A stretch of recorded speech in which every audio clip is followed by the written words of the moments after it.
Chapter 1. Captain Pelion!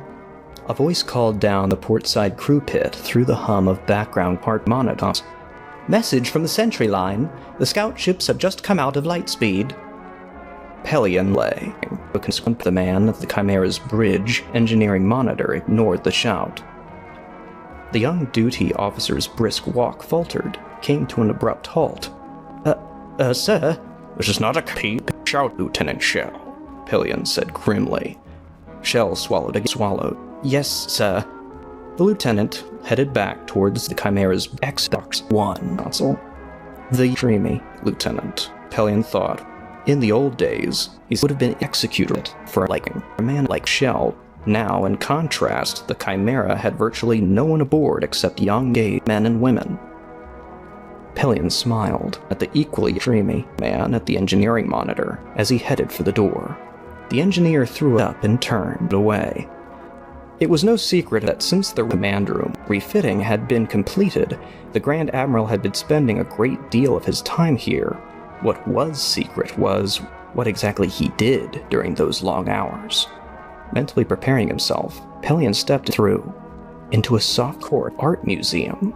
He stopped short and looked around in astonishment. "Come in, Captain," Thrawn said, his dreamy voice cutting through Pelion's thoughts, eyes still closed to slits. "What do you think?" "It's very interesting, sir," was all Pelion could come up with. "I thought you'd want to know, Admiral, that the scouts have returned from the Abroa Sky system." Thrawn straightened in his chair, and for the first time since Pelion had entered, opened his glowing red eyes.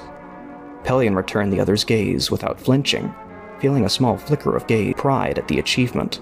Many of the Emperor's top commanders and courtiers had never learned to feel comfortable with those eyes. "No," he said. "No, I don't want to speak with you." Abruptly, he turned to the intercom.